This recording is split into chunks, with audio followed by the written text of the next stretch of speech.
Bonjour à tous, aujourd'hui une vidéo hors série puisque je vais vous parler d'un sujet qui fait écho dans l'actualité et dans l'opinion publique, en particulier à l'approche des élections présidentielles. Nous allons parler d'immigration avec un grand I, d'histoire avec un grand H et de France avec un grand F. Autrement dit, nous verrons historiquement quelle fut la place de l'immigration dans l'histoire de France. En effet, la démographie est primordiale dans l'histoire des nations. Elle fut depuis la nuit des temps un facteur de puissance et elle détermine l'avenir. Par conséquent, avoir recours à l'immigration peut modifier la démographie d'un pays et donc modifier progressivement, parfois complètement le destin d'un pays. Avant de débuter l'analyse historique, j'en profite pour vous avertir que cette vidéo ne compte pas prendre parti pour tel ou tel candidat, faction, politique, idéologie, etc. Je resterai donc factuel. Vous en tirerez par vous-même vos propres conclusions. Je me contenterai de vous dire quelle fut la place de l'immigration dans l'histoire de notre pays, en me focalisant en particulier sur la France du 20 et 21e siècle, car c'est le présent qui nous intéresse et que nous avons des données chiffrées détaillées. J'en profite aussi par indiquer qu'il convient d'appréhender, de penser l'immigration sous deux aspects, quantitatif et qualitatif. Et oui, l'immigration n'est ni bonne ni mauvaise en soi, tout est une question de quantité et de qualité. C'est parti. Si les historiens ne sont pas d'accord entre eux pour donner une date de départ à la constitution de la France en tant que nation, les études sérieuses nous amènent à constater les faits suivants. La France, j'entends par là le territoire actuel de la France, elle est quasiment vide à l'ère du Paléolithique. Elle va être peuplée progressivement à partir du 6e millénaire avant Jésus-Christ. On compte environ 5 millions d'habitants. Les Celtes vont progressivement s'y installer sans représenter plus de 10% de la population totale. Ils diffusent leur organisation sociale et leurs croyances dans l'ensemble du territoire appelé Gaule. Les Romains commence à coloniser la Gaule à partir du 2e siècle avant Jésus-Christ. La colonisation est accélérée avec la victoire de César en -52 lors de la guerre des Gaules. On assiste alors à une uniformisation culturelle, les colons se mélangent aux autochtones, ce qui génère une société gallo-romaine.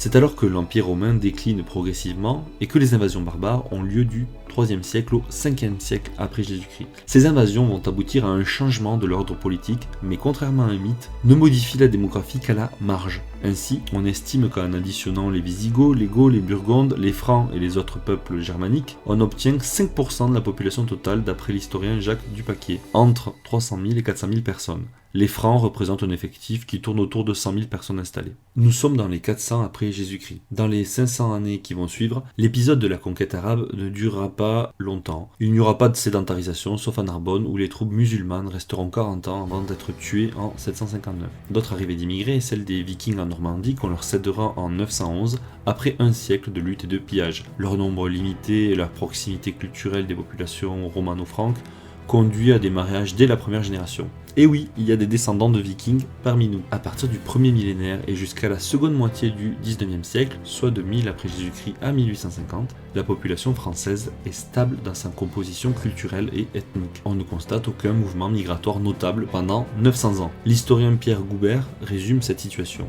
Ce ne sont pas les agitations, les brassages, les migrations d'hommes qui caractérisent l'ancienne France, mais bien la sédentarité.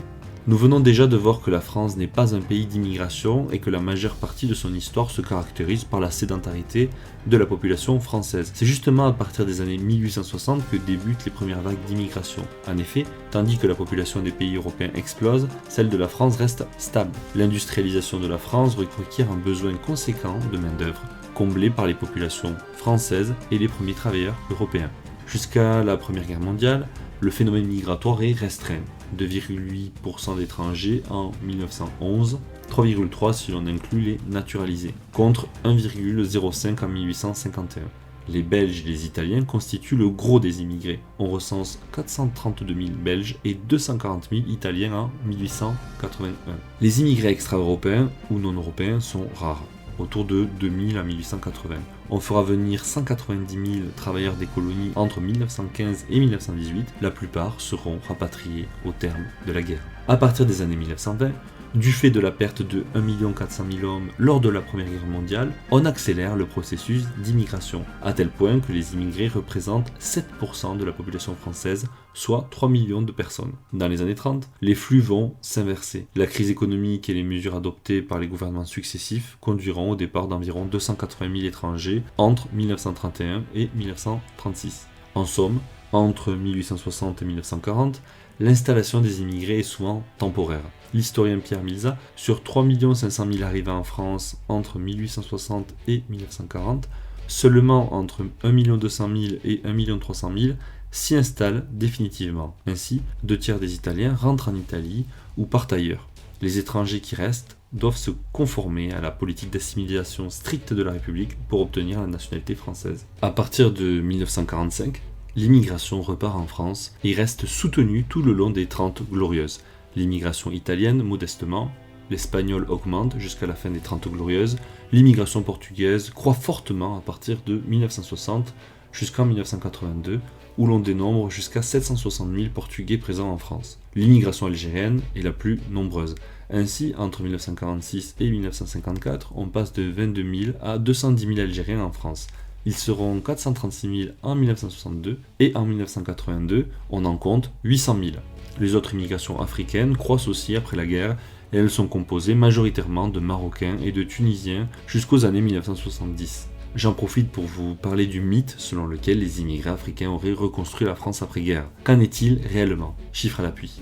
La reconstruction de la France est achevée en 1950-1951. Or, à cette époque, il y a 150 000 Algériens et à peu près 10 000 Tunisiens et Marocains en France. Même si l'on suppose qu'ils sont tous actifs, ils représentent moins de 1% de la population active. Vous pouvez constater que cette assertion de la reconstruction faite par les immigrés est totalement fausse. A noter que les immigrés maghrébins de cette époque, pendant les 30 Glorieuses, repartaient chez eux une fois leur contrat de travail déterminé. Et oui, ils venaient travailler en France pour obtenir un meilleur revenu. Logique, ils ne sont pas venus en France un boulet au pied pour travailler gratuitement. À partir de 1975, va débuter un nouveau cycle migratoire. On évolue d'une immigration de travail à une immigration de peuplement. Le premier choc pétrolier et la stagnation économique qui en résulte conduisent à l'arrêt officiel de l'immigration en 1974.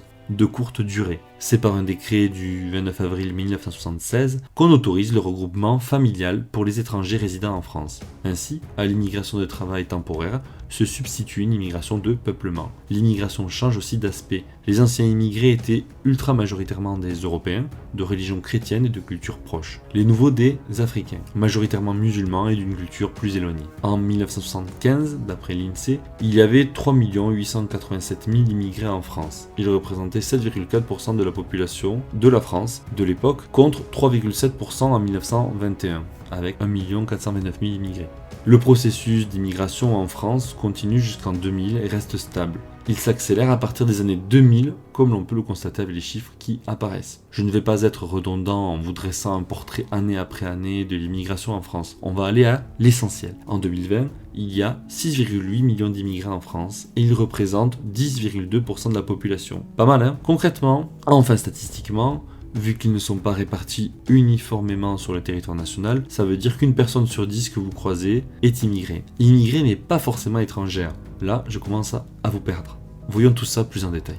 Un immigré est au départ un étranger. Or, certains immigrés obtiennent la nationalité française et sont toujours comptabilisés comme immigrés. Ainsi, l'INSEE comptabilise dans les immigrés 2,5 millions de personnes naturalisées françaises, 4,3 millions d'immigrés étrangers et 0,8 millions, c'est-à-dire 800 000, étrangers nés en France. En somme, en France, en 2020, pour une population totale de 67,3 millions d'habitants, il y a 5,1 millions d'étrangers, soit 7,6% d'étrangers, et 6,8 millions d'immigrés. A noter que 50% des immigrés sont nés en Afrique et 30% en Europe. En termes de flux, qu'en est-il? J'ai des chiffres qui remontent à 2006 et je les trouve suffisants car ils permettent de dessiner une tendance générale. En gros, je simplifie, en 2006, la France constate une entrée annuelle de 200 000 immigrés, on parle d'immigration légale, et une sortie de 45 000 immigrés, soit plus de 160 000 immigrés en une année. La tendance est haussière tout au long des années, et en 2017, je n'ai pas plus récent, on dénombre 260 000 entrées pour 60 000 départs. On est sur un rythme de 200 000 entrées légales par an. Or, il y a encore deux leviers d'immigration dont je n'ai pas parlé, les demandeurs d'asile et les clandestins, appelés pudiquement sans-papiers.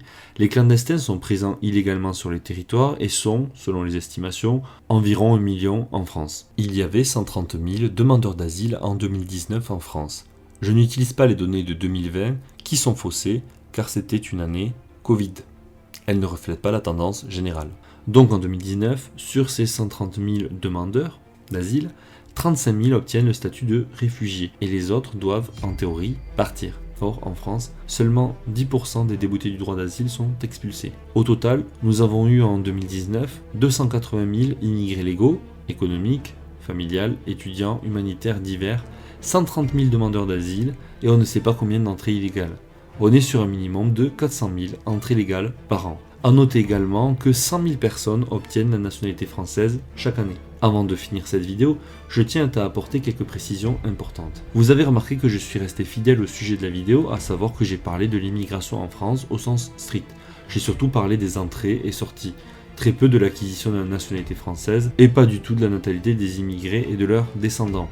Et oui, en parlant d'immigration, on pense avoir tout dit, alors qu'on ne touche qu'à une partie de la réalité. Chose importante à savoir, en France, on acquiert la nationalité française en naissant sur le sol français. Ce qui signifie que les enfants d'immigrés ne sont pas considérés comme des immigrés ou étrangers, mais comme des Français. Étant donné qu'il n'y a pas de statistiques ethniques en France, il est difficile de calculer la part de descendants d'immigrés dans la population française. Nous avons aussi vu que la nature de l'immigration a changé. Nous sommes aujourd'hui dans une immigration de peuplement.